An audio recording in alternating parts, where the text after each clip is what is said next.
That'll do. See, that's a good thumbnail. Yep.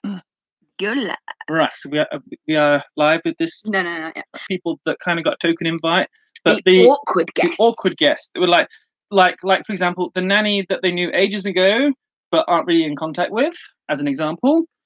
Yep, the random teachers and other people. And of course, there was kind of a. Would you say it was an ex? Because the central character is kind of an ex. Yeah, she was an ex of the best man, but they hadn't officially ended yet.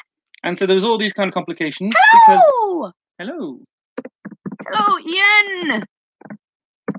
I will just have my tea as we speak. Tea. One does love tea. I'm having fruit tea, by the way. Yes. Miriam naturally has fruit tea. There. Yeah, it's blueberry and cranberry, I think.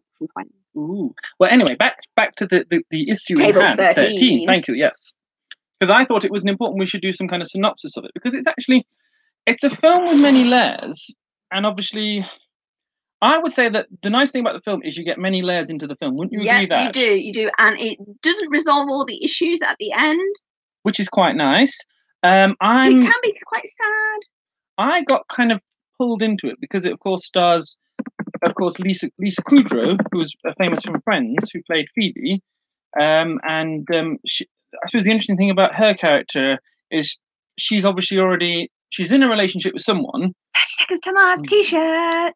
Yes, she's in a relationship. She's in a relationship with someone, so her journey isn't necessarily a journey where she's trying to find, the love of her life. Her character's journey is basically their character working through their issues in their relationship, wouldn't you say? Mm-hmm. Because they're Lisa Kudrow and the other chap that she's with. I'm being a bit thick, not. Don't worry about it. No, basically, she's obviously got a bloke. They've been together for some time. Their relationship's got a bit stale. So for the course of the journey, it's how they deal with their stuff. And yay. Table 13. Table 13. It is good because it reflects the American class system, which you don't actually see very often. And also, it's quite interesting because the different table arrangements obviously represent kind of how other people are valid in their sort of class system. I think me and Miriam have a bit of a disagreement, which I think would be quite interesting because Miriam kind of likes the male. What's his name? He endeared to you. What, the best man? Yeah, yes, he's the best man, who's the brother of the person who's actually getting married. And yes. I see when I watch it, I can't. Obviously, he starts off as a complete, dare I say it, jerk, character-wise. And then I think the film's meant to take you on a journey where you're meant to like him. For me, that doesn't happen. But for Miriam, you had a different opinion, so we could. It's because he ends up, his first girlfriend was the original maid of honor, but because their relationship sort of imploded, he ended up dating the new maid of honor. Yeah. But the old maid of honor still got an invite because she was still involved in their social circle. Yeah. So it is annoying. Oh, I meant to say, how does the video look? The live video, is it blocky? The video is blocky. Thanks for letting us know, Ian. That's really, really useful. I will hopefully sort that one out. Can you do the curtain, Phil? So all that stuff I've said before has kind of been blocky. No. It's cool. It's cool. Pull it. Oh, it's the first time I've been told to pull something. Wonderful. Now we're pitch black. We're pitch black in the dark. Wonderful. And you've got some lights on. Yeah. Get an extra light. I hope that's not a red light. No, it is not. There we go. We've got that. So anyway, it doesn't matter. We'll get closer, man. Uh-oh. What are you doing now? You're causing ruckus and everything. Anyway, get on with Table 13 review. Well, basically, it is a good film. There are different levels to the film. There's an interesting metaphor in the film because everyone do we spoil it or do we? Because everyone will have seen the film. Anyway, I'm not sure if we spoil it, but anyway, the guy eventually realizes that he shouldn't have left the first maid of honor, but it is a slow growth because what you don't know before the film is that they lost a baby together. And when that happens in relationships, when miscarriages happen, it can put a strain on the relationship. Thing is, though, whereas Miriam, you see, when Yeah, keep going. When you watch films like that, or say you're watching something like Pride and Prejudice, let's use Pride and Prejudice as an example, because Pride and Prejudice is a sort of genre of film and television program. Oh my lord, she's having things in front. Hey. Have we got? Oh, she's got a funny face. Right. Yes. No. That works. Right. Can I get this point? I'll get this point. Woo!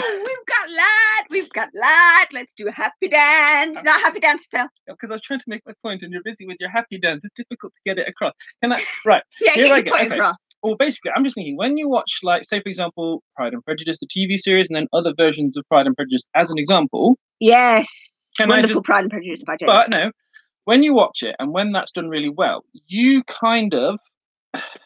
Yes, keep going. The audience has a mini love affair with people like Darcy and their romance. Yes. If done successfully. Mm-hmm. I didn't necessarily feel that I necessarily wanted her to get with him because I thought he was a jerk. Yeah, but I had those stronger.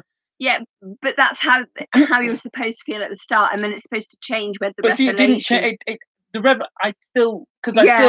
I don't know whether it's just me and the fact that I couldn't let go of how he was earlier. I'm like, no, get away from him, run away. But it didn't change for me. It didn't change. He didn't change. It's because if I put myself in her shoes, I'd be like, I'm running away now. I'm like going to go somewhere else. Yeah, because she goes down to the docks, doesn't she? And he has to swim to her. Yeah, and it's because there's a lot of stuff about miscarriages that aren't discussed publicly, so people don't necessarily know about them. It's only the two people, it's only the couple that know and experience that. So he was probably going through his memory banks thinking about it, because it is difficult, and it's difficult for guys as well as girls. And I think Table 13 addresses that perfectly. And the other thing that was interesting in the film was the nanny character and her revelations. And I liked the fact that when you first see her, anybody know where I put my cup? Very difficult to make my point, because every time I try to say something, Miriam has an issue with her cup, or she's adjusting something, or she's dancing around. So it's very difficult for me to. If I've finished it, but I did wonder where it went. Lord help me, Lordy Lulus, please help me. Here, just for stress. Sniff this. You give me something weird to sniff. Oh Lord! It's the wonderful Center Parcs forest, walk in the forest fragrance. Oh Lord, won't you buy me a Mercedes Benz? My friends all have Porsches, but I must take my Benz. Oh Lord, won't you buy me a Mercedes Benz? What on earth does this have to do with Table 13? No, but I'm going to get to my point now. It's a great movie. He's going to get to the point. This is my point. You remember the old lady character who was the nanny? The nanny. Who, interestingly enough, she starts off wearing a ginger wig. Yes. And then later on, we see her take the wig off. Yes. And then we see that she has a backstory behind things that we don't visibly see to start with, because she. Oh, look, 3 people are watching us. She was prescribed. Wow, she was. Person. Hello. She was taking. What was it? She was taking some medication, or she was because she's got. Yes, because she was dying. Because she's got terminal illness. She had a terminal illness and she was dying. So it was like, what the hell? I'm going to take and smoke the marijuana. Yeah, and she had an altercation with the mother of the bride. Mm-hmm. Oh, the third person has gone. Bye-bye. As they do. These third people. Is Table 13. 13, yes. Okay, so overall, how would we rate the movie? I rate it quite well. I think in some circles it hasn't been rated quite well. Well, I think there were parts of it that worked, parts of it that didn't. But I think it was a great example of the American class system. It had an unconventional structure, because you obviously have the bits where at the wedding, the duration of the film takes place obviously in that 24 hours in the day. Yeah. Because it's not, with different films, it can either take place, like I said, in a day, or it could be like months. Yeah, but it's just in the day of the wedding. Day of the wedding. And they do have that epilogue at the end where they show you what happens in the future with the characters. The thing is, though, my question was, the other bloke that she sort of vaguely bumps into. Oh, that wedding crasher. Yes. I didn't kind of get his functional. Oh, because in America they have these people that go around crashing weddings. Mm-hmm. It's a thing. They have random people that crash weddings to eat the food and to get with the girls. But he was then marrying someone else, and the film sort of made you think that he might go after what's her name. But he didn't. Because obviously he was marrying someone else. Yeah, but what that did do was it made the guy who was dating the new maid of honor look at her. Jealousy. And also just a reminder that, she should feel valid in herself and have all those sorts of things. So anything else we want to say about Table 13 before we end this live review? This is the first time I've gone live. Thank you for watching, all 3 people of you, and thank you to Ian Jackson for helping us with the light. We have light. We have light. We have light. So Table 13, how do we rate it? 9 out of 10. I give it a 9. I think a 9.5 is a good rating for it. It is a good story, though it is a little complicated and it does have an interesting structure, but it does work very well. So 9 out of 10. So bye everybody, and thank you for watching, and don't forget to subscribe to channel Annabella for more fantastic content. This is Phil. Hello. Bye bye. Oh, I was